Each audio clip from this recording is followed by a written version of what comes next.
What's going on, people? This is the Combat Source Podcast, episode number 2. I want to thank you guys all for joining me. My name is Josh. This will be a episode of recapping all the events of this past weekend, some of the news, and we'll get to it pretty soon. But first, I want to thank you guys all for joining me again. And if you can, please like, subscribe, rate the podcast on Spotify, leave a comment on iTunes, whatever you got. Make sure you follow us on social media. You got Instagram, Twitter, Facebook, everywhere, every social media platform for the most part. Those are the main 3, though, as of right now. Podcast-wise, again, like, subscribe anywhere you can find podcasts, iTunes, Spotify. I'm on there. This is the Combat Source Podcast. This is, again, a podcast dedicated to combat sports, mixed martial arts, boxing, a little pro wrestling, you name it. We cover it all here. So, again, let's get right to it. This past weekend, you had a series of good fights. I caught most of them. Definitely got pretty much the entire card of UFC Fight Night 36. That was Blachowicz versus Rakic. I caught a little bit of the Bellator 281 card from London, and then caught a little bit of the Invicta card, but mostly just saw the results for the Invicta card. But what else? You had Charlo brother competing this weekend in boxing.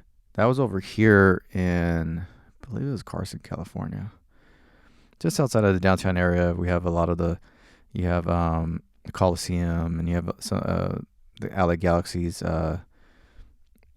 venue where the soccer team, they perform there.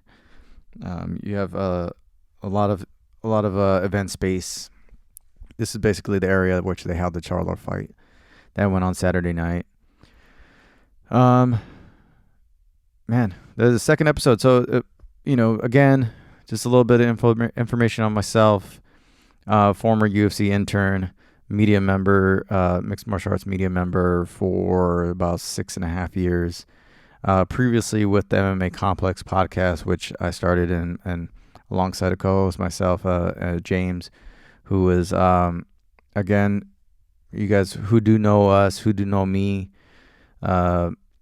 he's doing well and he's living his life and doing good, man. And, the podcast was fun, which we started, and it was something that I had in mind to get going, and we did a lot of cool things and accomplished a lot of goals and spoke to a lot of great fighters and attended a lot of great events, and you name it, man. You could go back and check out some of those previous episodes and check out the Instagram especially, and get a little bit of our history.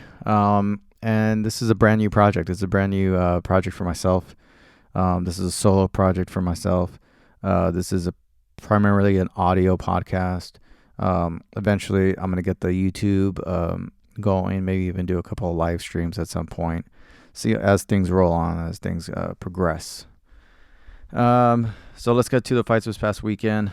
I didn't catch a lot of the Invicta, so I'm not going to go too deep into that. You had Emily Ducati versus Alicia Zabatella. That was a title fight. Ducati, I believe, retains her title. Let's see if she actually retained her title. It was a doctor's stoppage. I'm not sure if Zabatella was a previous title holder. Invicta is another one of those promotions that was on the verge of being a big thing. And, they held a lot of events across, North America, and attended a few of those here in California. And once the UFC got a hold of them, started taking a lot of their top prospects, a lot of their stars, it was kind of it for them. They became a feeder league, and they still are a feeder league, and they definitely reduced their operation down to primarily where their home base is found, and that's in Kansas City, Kansas, and they pretty much primarily only hold events there. And they're backed by UFC by the UFC Fight Pass app. A lot of their stuff is streamed off of there, and yeah, they once were a player, definitely, especially for mixed martial arts and the women's mixed martial arts, and it was now they're kind of just a thing. No one really talks about them as much as they used to, so it's unfortunate. Let's get to Bellator 281, which was a big card. It was a big London card. Their Bellator does great. I think their European cards are just, I don't know. They are big events, and I think European cards in general, especially with the UFC, are big events. But Bellator is for that promotion. Their European cards are just, they're massive. They got a lot of the crowd is just amazing. They got a lot of fan support.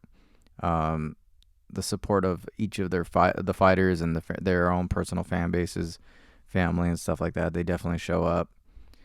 If you got a Dublin, a Irish or an Irish fighter or any of the other popular English fighters, their fan bases definitely show up. So this was a big one. This was a welterweight title fight for the interim title fight.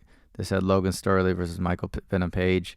This was basically a setup for Michael Page to crown himself a champion and to become a face of the welterweight division in Bellator.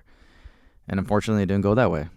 Logan Storley came in, which I think those who are familiar with Logan Storley, he's very much a wrestling-based fighter, and this performance is no different.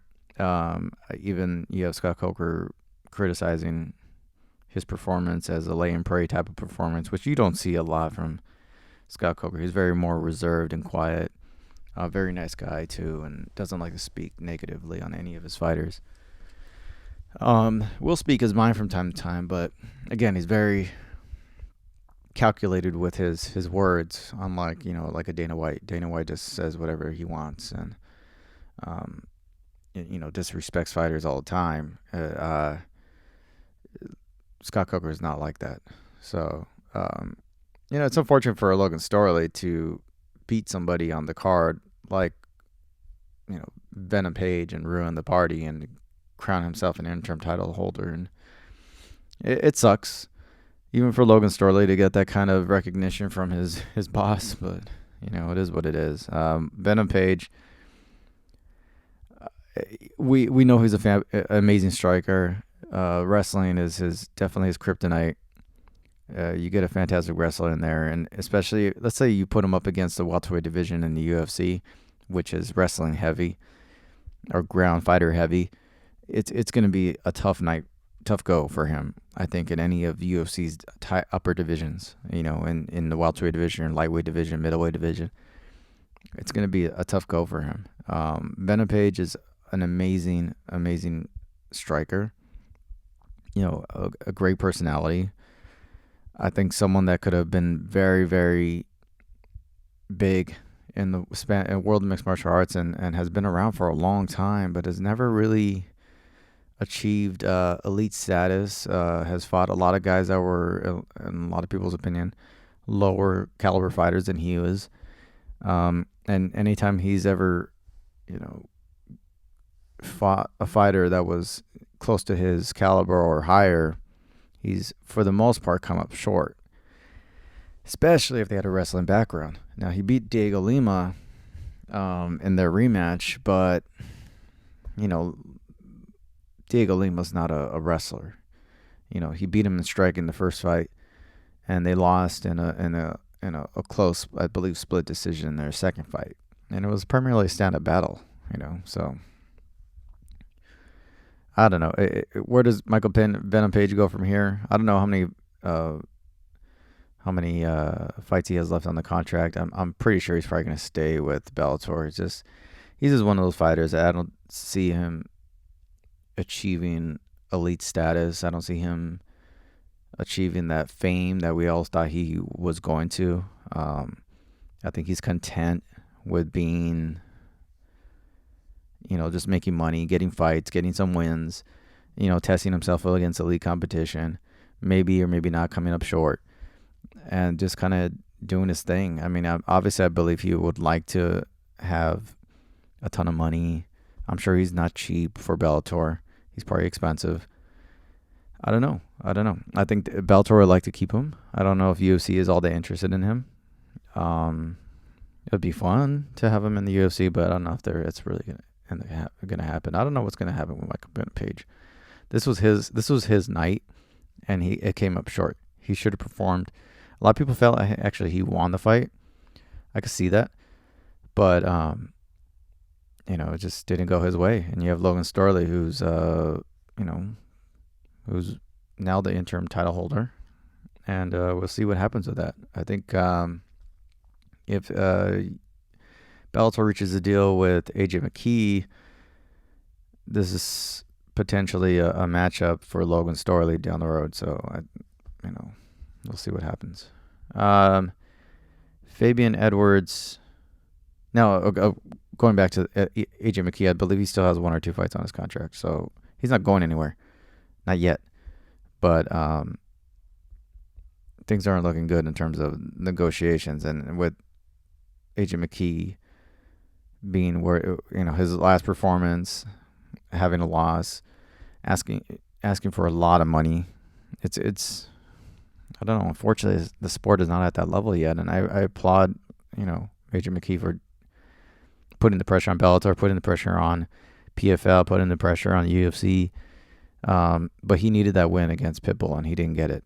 That would have been what he needed, but now he's kind of limited in terms of his negotiation power. So,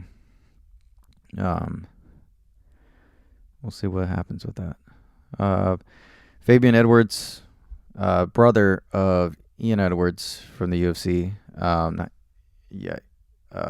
Let's see. He picked up a win, first round knockout of Lyoto Machida, and I mean, what do you want to say about Lyoto? I mean, he's 43 or so. Had a decent career, had a decent run in Bellator, but at this point, what are you doing? What are you fighting for? I mean, I guess you can stay in the upper echelon of the division. You can make money. You can still compete. But is that something that is beneficial for him in terms of his health? And at this point in his career, is it something that he should be doing? Is it the fights are not going well for him. His defense and his action, his offensive output has decreased. He still looks the same. He still looks really good, physically and mentally. He seems pretty all there. I mean, he's never really taken a ton of damage in his career. So for the most part, he's fairly healthy. I see him still competing and still getting fights for as long as Bellator is looking to keep him. And when they cut him, I think they'll cut him, and that'll probably be the end of it. I don't see him competing after his Bellator run. They'll probably do something like a Roy Nelson, to where, once they see it's not going the right way, obviously he's probably more expensive than, your normal Bellator fighter. I think they'll probably end up letting him go at some point. They'll probably give him a few more fights, see how things go. Correction though, Fabian Edwards, obviously, I think I said Ian Edwards. I don't know where I got that from. I think there's a comedian named Ian Edwards. Leon Edwards. Jesus Christ. Leon Edwards is Fabian Edwards, Leon Edwards' brother, who fights for Bellator. That was a great win by him. I think it was a much needed win. I think he was like 4 down, 3 down. I think in terms of like his career, I think he's what is he now? Let me look at his record. Yeah, he's 10-2.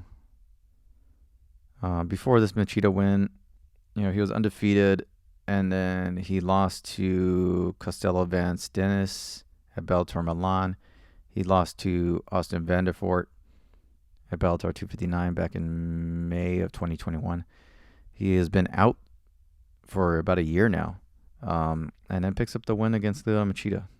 So Machida, let me look at Machida's record. Machida is 26-12. Not bad. He's 43 years old now. You know, and he's 4 in a row lost. I mean, his last win was 2019 against Chael Sonnen. He fought, I believe he fought during the pandemic. Yeah, he did. He lost to Gegard.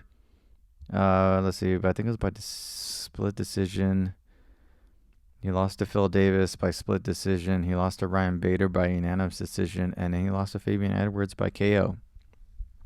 So he's not losing to chumps. He's not losing to bad fighters. Even Fabian Edwards, he's not losing to bad fighters. He hasn't had a lot of knockout losses. He had a few back-to-back. Actually, he's never really had any back-to-back. Yeah, he's never had any knockout or TKO losses back-to-back. He suffered a decision, a submission, then a KO. But he, as far as his losses go, they're far few in between. Right now, is probably one of his longest stretches of losses. And they're no punks. Gegard, Phil Davis, Ryan Bader. Guys who are slightly younger than he is, and still somewhat in their prime or towards the end of their careers, and still doing the thing.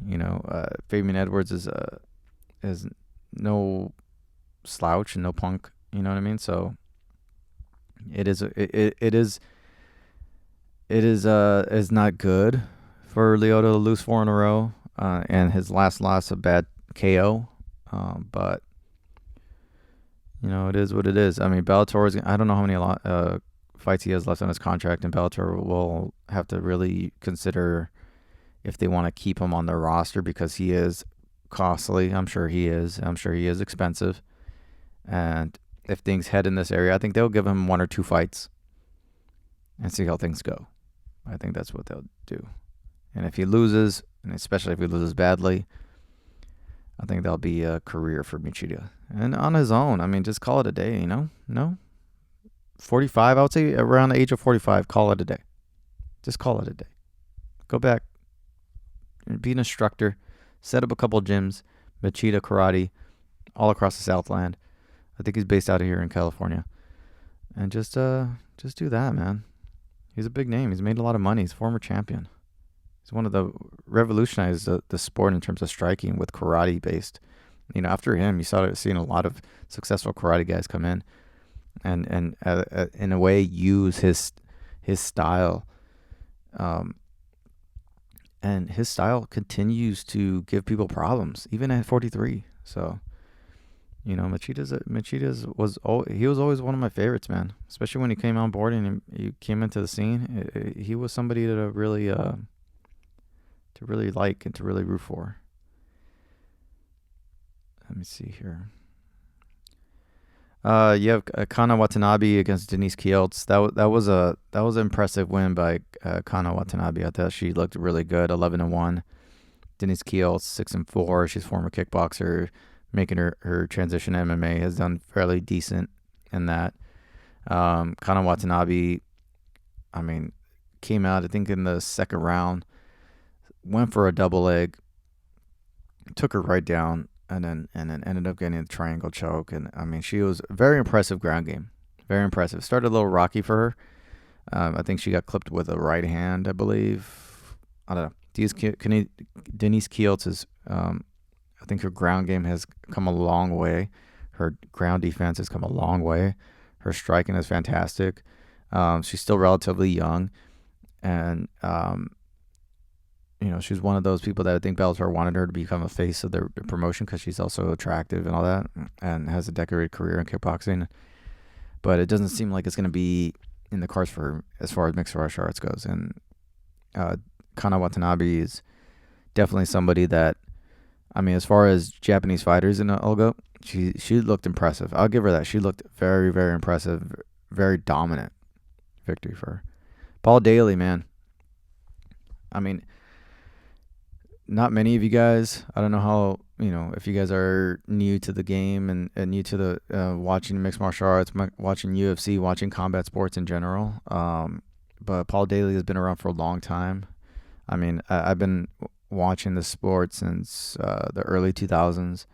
I've seen Paul Daly in his Strikeforce days. I've seen him in his UFC days. I remember I was watching that fight when he sucker punched Koscheck after the bell. You know what I mean? I've seen all that. I've been all that. I've seen him, grow in his career after that and maintain a high level career and go to Bellator and do his thing. This was a fight that was in his hometown, was in London. His retirement fight for mixed martial arts. I don't think he's looking to retire from combat sports altogether, but for mixed martial arts, he's just calling it a day. And it started out a little rocky for him, getting taken down, having to grapple out, get out of tough situations on the ground. He did fantastic. Any chance he got up on his feet, he looked good. First round, same got taken down and was fighting off Wendell Giacomo, who was his late replacement opponent, Brazilian fighter, up and coming guy, 9-2 at the time, and Wendell Giacomo looked pretty good. He looked like he was well on his way to scoring a victory, and then Paul Daly made it back to his feet after a transitional ground fight, and slugged him, got him back to his feet, and landed a right hand, set it up with a body shot before that, with the left hook to the body, came over with the right, flatlined him, man. I mean, Paul Daly, what do you want to say? I mean, storybook ending to a fabulous career in mixed martial arts. Couldn't have scripted that fight to go any better. The drama, the end result, the knockout, his mom coming into the cage, his girl coming into the cage, his speech at the end. It was just a fantastic ending to an illustrious Hall of Fame career for Paul Daly. So I was happy to see that. Simon Biong, to kick off the card, defeats the Luke Trainer by unanimous decision. You had Daniel Weichel winning by knockout, Alina Kalaninidu winner by TKO, Oliver Enkamp, Andrew Fisher, Charlie Ward, and Marcij Rozanski all picking up victories. And then you had the big fight of the weekend was UFC Fight Night 36. That was Blachowicz versus Rakic from the Apex Center. You had a lot. This is a very interesting card. You had a lot of fights on this card that people had their eye on. Nick Maximoff is a protege of Nick and Nate Diaz. Comes from that gym. Comes from 209 Stockton. You wouldn't tell that by his name. He loses by anaconda choke by Andrew Petrowski. That was kind of an upset. Kicked off the entire card actually. Tatsuro Tahira. A lot of people had their eye on this kid. He's now 11-0. Looked fantastic in his UFC debut. Young, strong, well versed in all areas kid, man. As far as the Japanese market goes, this guy has potential to become a star for them in that area. And another Asian fighter that is looking to make a name for him in the UFC, and this guy is definitely keep an eye on, man. This guy looked pretty good. Speaks a little English, which is good. Okay, and then you had Verna Generoba versus Angela Hill. This was unfortunate for Angela Hill, man. Just can't get past that hump, man. She looks good in her fights. Her defense, her offense, her ground game, everything looks to have improved, but still cannot fully put it together and cannot get past that hump and get into the upper echelon of the division and maintain her status, fight for a title, all that. She's great personality. She looks good. She's been in the game for a long time. Her skills have gotten even better, but yet she still cannot put it together. And unfortunately loses this fight by decision. Kind of gets dominated on the ground for the most part. she holds her own, but I mean, was kind of nullified in what she wanted to do. I'm sure in her game plan. Verna, Generoba picking up that win, man. She looked good. Michael Johnson by knockout. I mean, a lot of people like to look at Johnson's career and some of his wins early on in his career, and they're against some big names: Tony Ferguson, Dustin Poirier. You had Edson Barboza. Yeah, he had some big wins, man, and he was always one of those really good strikers. Great on the feet, tough guy, great conditioning. Been around for a long time, but now he's getting older. This is his first knockout win, I believe, since 2019. It came in the second round. He looked good, set it up. Wasn't an overly impressive knockout, but it was a big one for him. Kind of reminded people what he's all about, and good for him, Michael Johnson. I don't know where he's gonna go from here. I think he's this was his first win in a little bit. I want to see. Yeah, he lost 1, 2, 3, 4. He lost 4 in a row before this victory, and not against anybody you shouldn't be sad about. What I mean, but he's look at his victory though, man. His wins though. 2016 lost against Khabib. 17 lost against Gaethje. 18 lost against Darren Elkins. He won against Andre Fili in 2018. Beat Andre Labov in 2018. Then he lost to 2019 to Josh Emmett, Stevie Ray 2019, Thiago Moises 2020, Clay Guida 2021, and now picked up a victory in 2022 against Alan Patrick. So, and then if you look on down, he's had very good victories against guys early on in their careers, and I mean, just a guy that it's been around for quite a while and just inconsistent. Michael Johnson, inconsistent. Wins, losses, tough outing for a lot of guys, but just can never really put it together fully in terms of his string of wins and losses. Viviana Arujo defeats unanimous decision. Defeats Andrea Lee. Now this one was interesting. This was a good fight. Started very good early on. Andrea Lee scoring a punch kick combination, really putting Viviana, testing her. Viviana ends up picking the victory. Just a little bit more output, a little bit more cage control, a little bit more time in the octagon. In terms of controlling the fight, look good. Both of them look good. Fantastic fighters in the division, and just fantastic in terms of just overall, just great, well-rounded, look good, very marketable in that sense. But the biggest story coming out of that fight is Andrea Lee in her corner, her coach / boyfriend, making some off-color comments about Brazilian fighters and being cheats and dirty cheats, these Brazilian fighters, and blah, blah, blah. And just not a good look. And even his response afterward is just not a good look. Blaming everything in his words and everybody's oversensitivity on his comments to cancel culture and all that. And it's just, I don't know, man. I mean, at some point, I think Andrea Lee was considered to be more of a sympathetic figure in her marital issues before. Her previous husband having kind of neo-Nazi-ish kind of ties to, and tattoos. And there's a domestic violence type of stuff that went on between them. That situation, I think she moved past. People were rooting for her.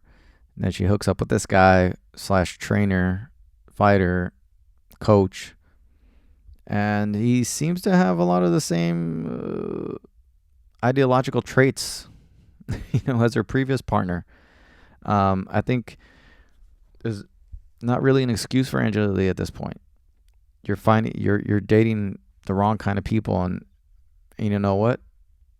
I've met Andrea Lee, super sweet, super nice person. I don't know what she thinks. I don't know what her political stance is. I don't know her thoughts on, on society and cultures and race and I don't know, cancel culture. I'm sure she's just based on, the partners that she's seeking. I think she shares a lot of the same ideals that her partners do. I think she does. I think I thought she did before.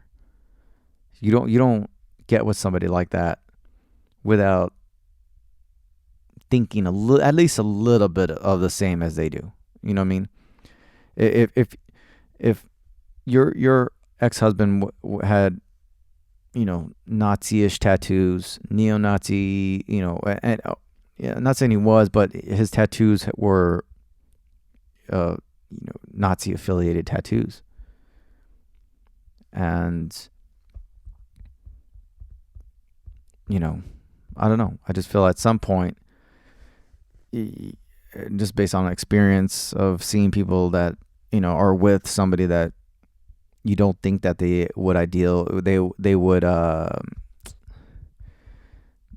would share common ideologies with and common views on society and certain people or cultures or race. They do at some point, whether they do at first or they grow to share those views. I think at some point, as far as Angelique's case, you kind of got to put a little bit on her. I think she, in a lot of ways, shares these views. I think in a lot of ways, seeks out partners that share these views. I think it's a problem. I think it's a problem for her look. I think it's a problem for her marketability. I think it's a problem for her personal life. I think it's a problem for her career. She's got to take a really good look in her at her life. And if this is the path she wants to go down, she's not going to be able to, it's going to come out. If this is how you think, and this is your views, and this is the type of people that you seek, it's going to come out. The public's going to find out. It's going to put you in some bad spots, career-wise especially. Personal, yeah, too. Imagine the training partners you have who are Brazilian. No one's going to want to work with you. You know what I mean? If they know that your significant other and you share these views on them as people and their culture and have these narrow-minded views about them, who knows about any other cultures or types of people? It's not going to go well for you. And then it puts the UFC in a tough spot. It definitely does. So it's not a good look for Angelique. And I don't think people are looking at her the same way. The rest of the card, you had Alan Nascimento picking up a victory. Frank Camacho losing to Manuel Torres by knockout. I thought that was impressive victory by Manuel Torres. He looks great. As far as the Mexican fighters go, he's definitely a prospect to look out for. He's tall. He's well built. He speaks well. He's got amazing hands. It's great hands, great boxing, tough as nails. It looks like, and he's confident in his skills. And I'm really looking forward to seeing this guy compete more, seeing what he's got, seeing how much he can handle in terms of the pressure, in terms of as his competition rises. In terms of difficulty, it's going to be interesting seeing how he responds. Caitlin Kakajian picking up a split decision victory over Amanda Hebos. Amanda moving up in division. Kakajian did what she normally does. She picks up the decision victory. I didn't see anything new from her. Amanda Hebos, though. This is how many losses in a row? She's 11-3, but okay, since last year, she lost TKO punches Marina Rodriguez, picked up a victory over Verna Generoba, who just beat Angela Hill, and then she moved up in weight to fight Chukagian. I don't think they're gonna hold this against her much. I like her style. I like her tenacity in these fights, but there's something missing. I feel like there's something that she's not putting together. I think her movements on her feet are just too sporadic. She's not throwing enough. I don't know if she's technical enough on the feet to compete in the upper echelon of the division. I just don't know. She picked up a lot of good wins. I mean, she beat Mackenzie Dern in 2019. She beat Anna Marcos. She beat Paige Van Zandt. She's definitely skilled. She beat Emily Whitmire. She's had a lot of good fights. She's only 11-3 in terms of her losses. But there's something with her style that it doesn't sit well with me. There's something in the way she fights that just doesn't sit well with me. It's almost a little bit too rigid, a little bit too sporadic. And I just don't see the technical skills I want to see and the ability to put everything together in all areas the way it should be. I think she could be a big star. I think she's gorgeous, for one. She's tough. She's aggressive. And she's skilled. Don't get me wrong. She is definitely skilled. But when I see a Mackenzie Dern, who I think has grown since her loss to her in 2019, this is 2022, Mackenzie has just improved. I think if you put Mackenzie against Amanda Hebos now, I think Mackenzie wipes the floor with her. I just don't see Amanda Hebos growing as fast as I would like her to. I think she's reached the ceiling. I think she's got to make some changes. And if she doesn't, I think it's going to be I think she's reached the level in her career. I think she's as far as she's going to go. Unfortunately. I think she'll pick up some wins here and there. She'll have some losses, but when it comes time to it, to stay in the upper part of the division, I don't think she's going to maintain her status. I think she's going to drop lower and lower and lower and lower until she gets that wake-up call and she moves. I think she needs to go to a camp, needs to go to a facility, needs to do something like American Top Team, head over to, I don't know, I want to say Ruka. I would say go to Kings. I would like her to go to Kings.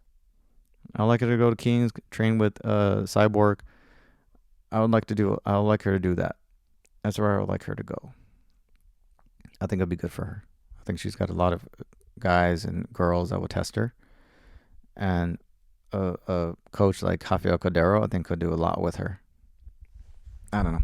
This is my opinion. I just didn't see anything I liked in that fight from her. Other than her tenacity and her ferociousness, which she normally just does anyway. But I didn't like what I saw. As far as longevity in her career, I just didn't like what I saw. Davy Grant defeats Louis Smoka in a great fight. Picks up the win, knockout by punches. I thought that was a great fight for Davy Grant. I'm not sure how to feel about Davy Grant just yet.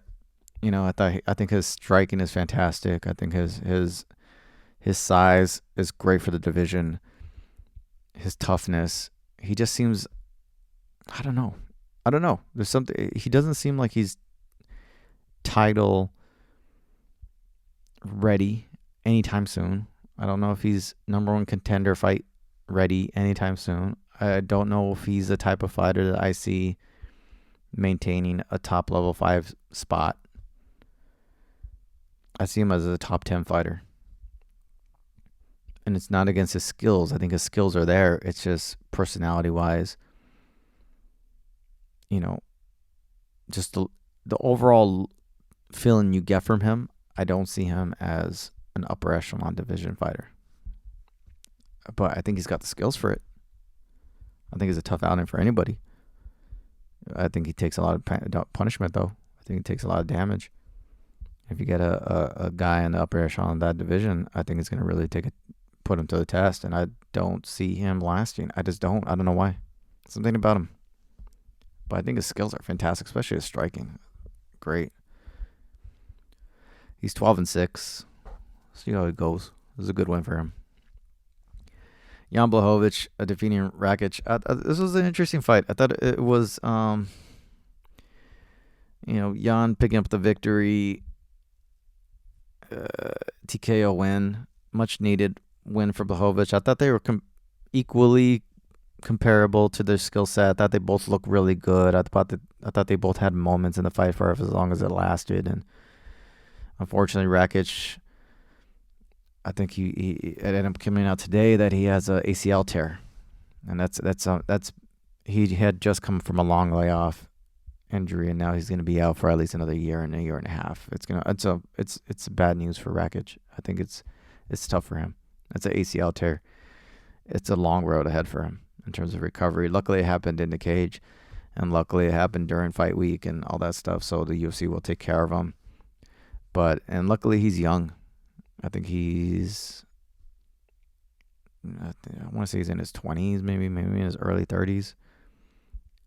But unfortunately, it's going to be another long out for him.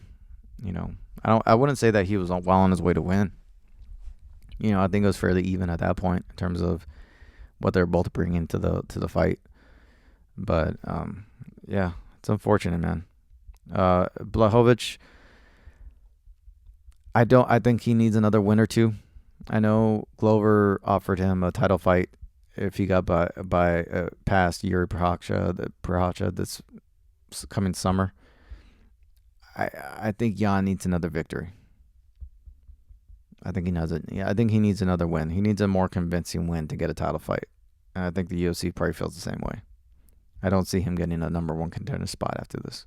It wasn't a clear victory.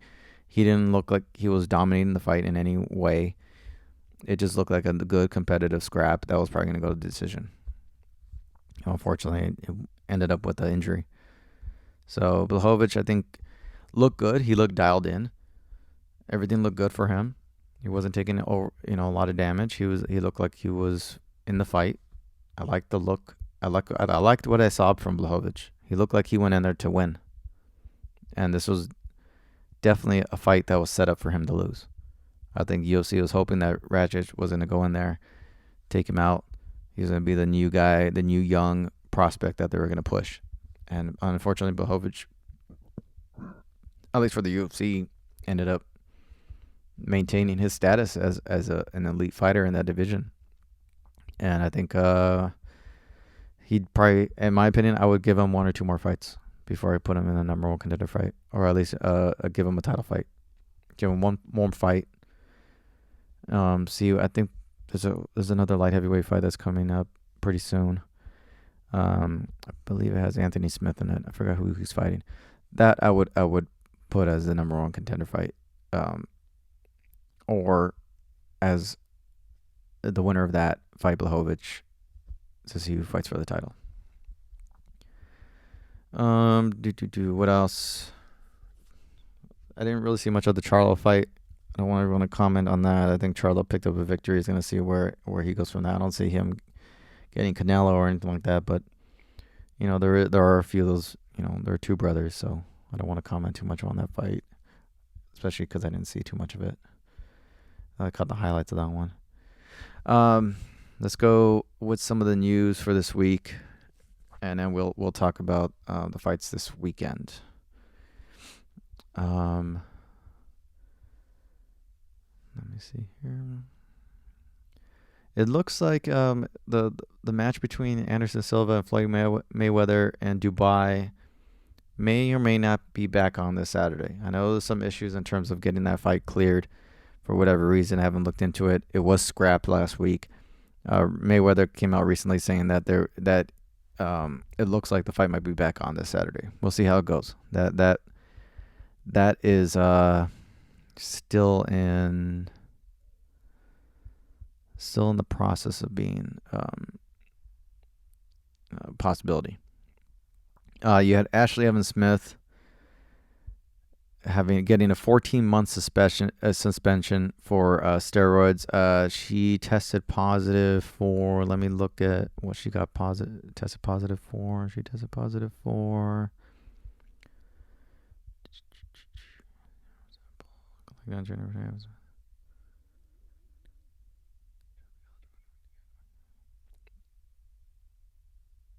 Okay, so I want to get the exact. I don't even know if I'm able to read this or say this. Is it dihydropanda testosterone or something? I don't. DHEA. She tested positive for DHEA. The sample was taken this past January.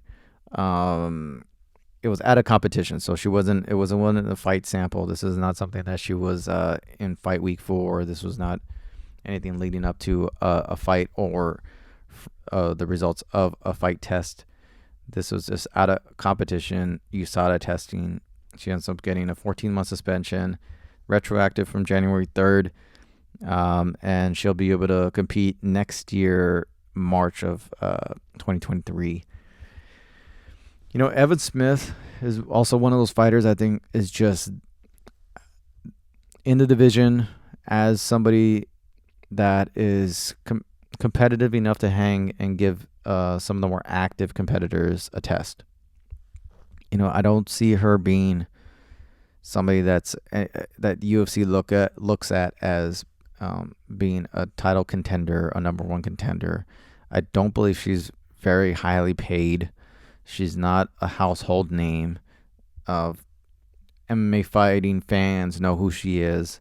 If you attend a lot of events in the Southern California area, you see her quite often. I would actually see her and Carla Esparza quite often together. I think they're very close friends. Carla Esparza, congratulations to her who got married this past weekend. Wore her belt to her wedding and all that. That was pretty cool to see.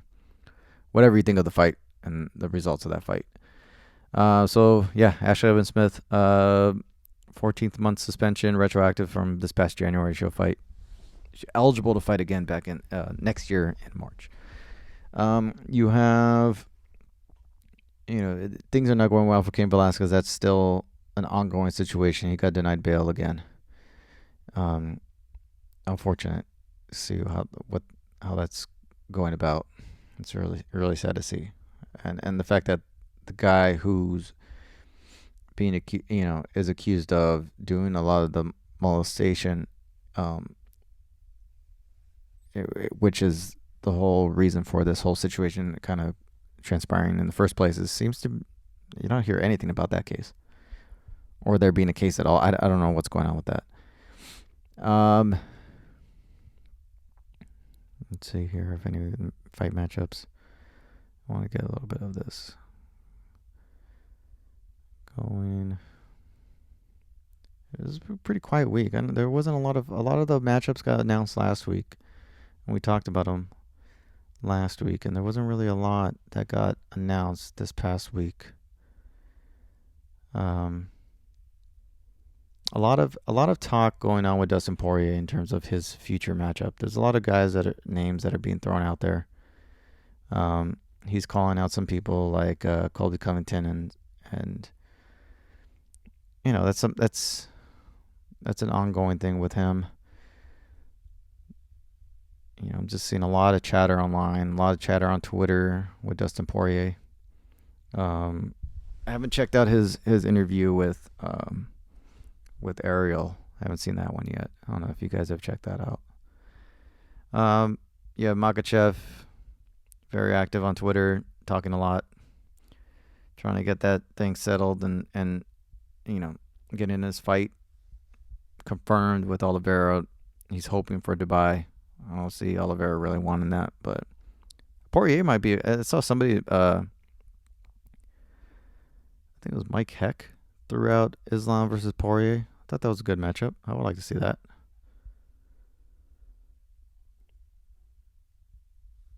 Aside from that, I think that's it.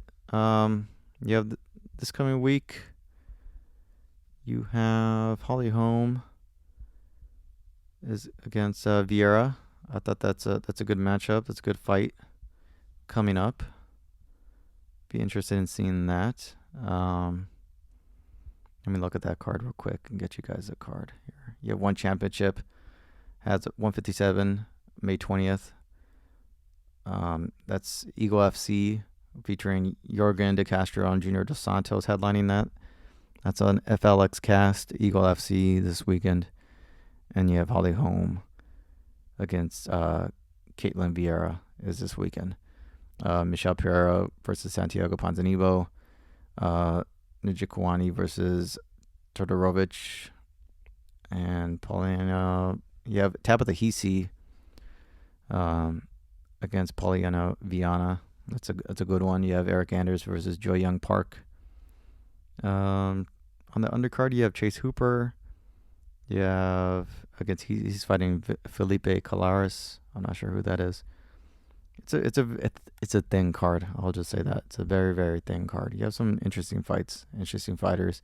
Curious to see how some of those fighters and those fights go, and we'll see if Eric Anders, Tabitha Hisi, Chase Hooper. Let's see if those people can pick up some victories, because I know there are some people that I think have that it factor. You know what I mean? Michelle Pereira, Ponzinibbio. I think that's a really good fight. Actually, I'm curious. I'm really actually excited for those two fights. Holly Holm and Caitlin Vieira. Be interesting how Holly Holm and her career, see how that goes. The rest of her career, she's in the latter stages of that. Caitlin Vieira, who's looking to make a name for herself in this fight. It's going to be interesting to see how she deals with Holly Holm's style. Let me look at the betting lines for that. Let's see here.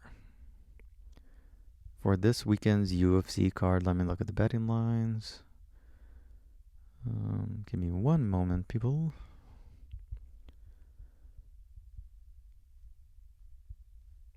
Okay, here.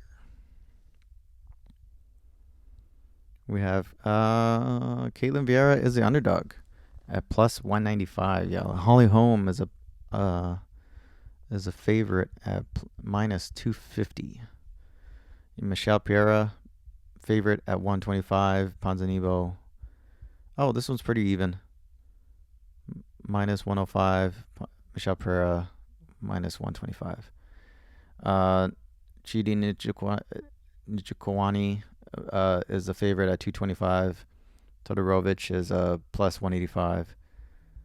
Let me see. Eric Anders is an underdog against Jun Young Park. He's at a plus 170, and Jun Young Park minus 210. Let me see. Tabitha Hisi and Paulina Vieira is a fairly even fight at 110 and 120. So you're looking at that. That is your card for this weekend. As far as boxing goes, we have, I think this weekend, you have a couple of fights this weekend. Let me see. This is very exciting for you guys, I know. I'm sorry. It's a couple of boxing matchups. Oh, I'm trying to pull up these links. That's not going well.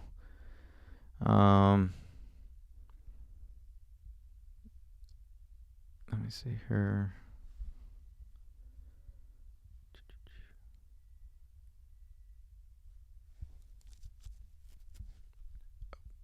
Okay, got it. Okay, awesome. You have in Glendale, Arizona, you have May 21st, Benavidez versus Lemieux. That's on Showtime. That is Saturday, May 21st. That's from the Gila River Arena in Glendale, Arizona. That is your boxing event for the weekend. So make sure you guys check that out. That's on Showtime. Showtime Boxing. And that is it. That is our show. I want to thank you guys all for watching. Well, not watching, but you can watch on YouTube. The audio version is going to be up on YouTube, so you guys can watch it. Thank you guys all for listening. Make sure you guys subscribe. Make sure you guys like. Make sure you guys share.